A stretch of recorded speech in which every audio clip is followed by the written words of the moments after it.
When a cyber breach becomes public, attention tends to focus on the moment of discovery. Headlines describe what was taken, how many records were affected, and what immediate damage occurred. From the outside, it can appear as though the incident ends once systems are restored and statements are issued. In reality, for attackers, that moment is often just the beginning. Most cyber breaches do not conclude when access is detected or when systems are recovered.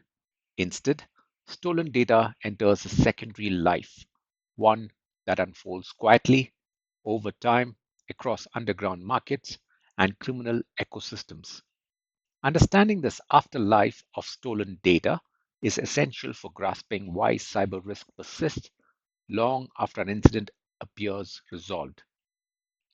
This section explores where stolen data goes, how it is used, and why its consequences are often delayed, diffused, and difficult to fully contain.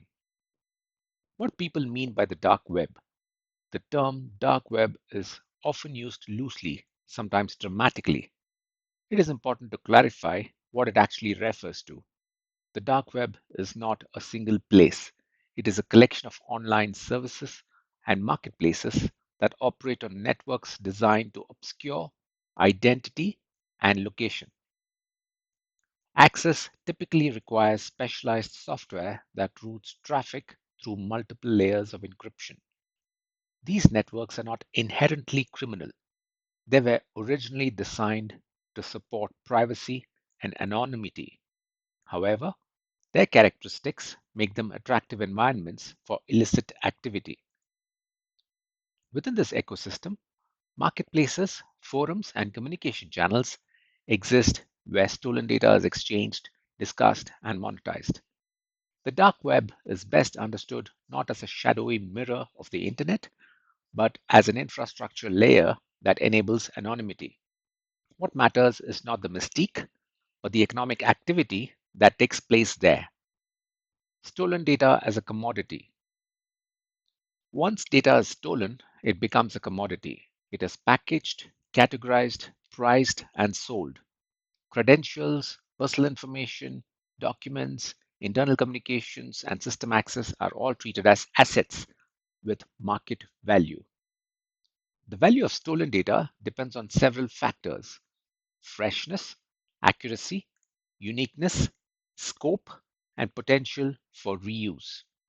Fresh credentials are often the most valuable because they can be exploited immediately. Older data may lose value over time, but it rarely becomes worthless. This commodification is what gives stolen data its afterlife. Segmentation and resale.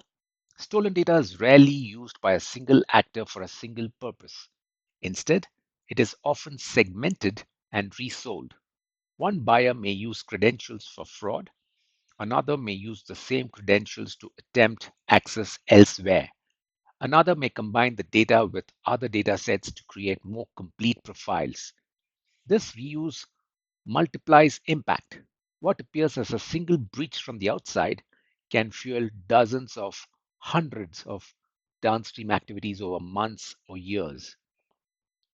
These activities may look unrelated, making attribution difficult. From the victim's perspective, consequences may surface long after the original incident fades from memory.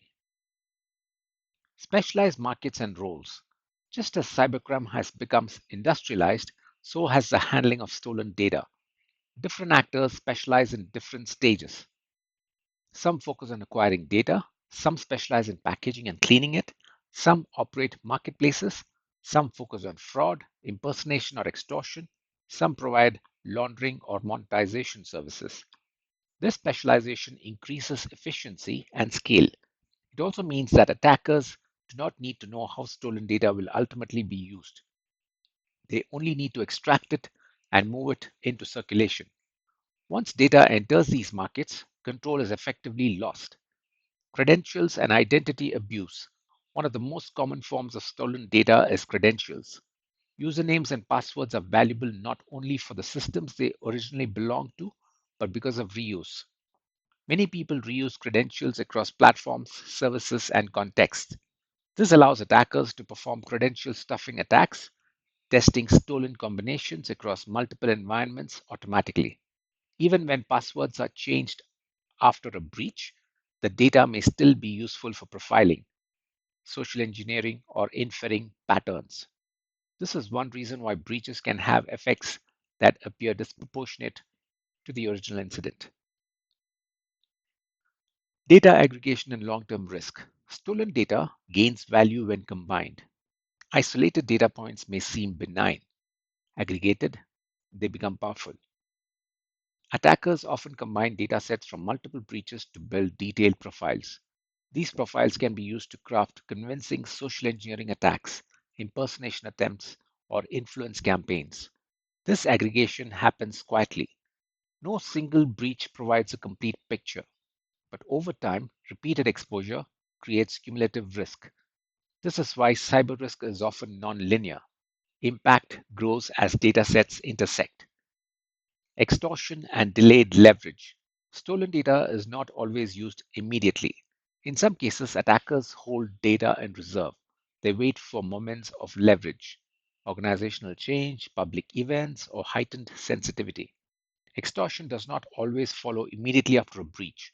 It may occur weeks or months later when the threat of exposure becomes more damaging. This delayed leverage is possible because data retains value over time. The incident may feel over, the risk is not. The role of trust and perception. The afterlife of stolen data is not only about technical exploitation, it is also about trust. When data is leaked, reused, or resurfaced, confidence erodes. Stakeholders may question security, governance, and reliability. Even when no new technical damage occurs, reputational consequences can accumulate. This is especially true when stolen data is selectively released, misrepresented, or taken out of context. Attackers understand this dynamic. Influence and pressure do not require full disclosure and they require uncertainty. Why cleaning up is so hard?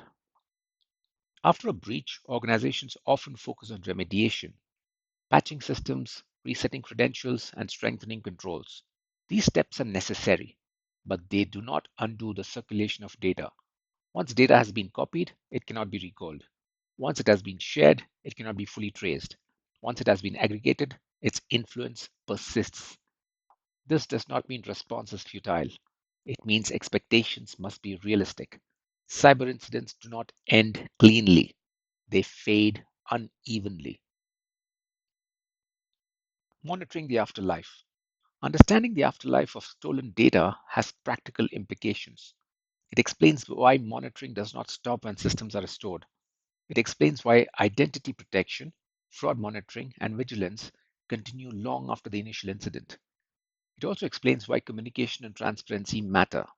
Silence does not prevent misuse, it often increases uncertainty. Effective response acknowledges that risk persists and manages it proactively. Human impact over time. For individuals, the afterlife of stolen data can be frustrating and confusing. Fraud may occur years later. Impersonation attempts may seem disconnected from any known incident. Trust in digital systems may erode gradually. This human dimension is often underappreciated. Cyber risk is not just technical or financial, it affects confidence, behavior, and decision making long after systems are fixed. Why this matters across all sectors? The dynamics described here apply regardless of industry. Any organization that handles data, identity, or access creates assets that can outlive a breach. The specifics vary, but the pattern remains. Understanding the afterlife of stolen data helps explain why cybersecurity is not a moment in time effort, it is a long term responsibility. Closing perspective. Cyber breaches do not end when systems are restored, they transition. Stolen data moves, it circulates, it accumulates, it reappears in unexpected ways. The dark web is not important because it is hidden. It is important because it enables markets where time works in the attacker's favor. Recognizing this reality allows you to think more clearly about impact, response, and resilience. It completes the picture of cyber risk as something that unfolds over time, before, during, and long after the incident.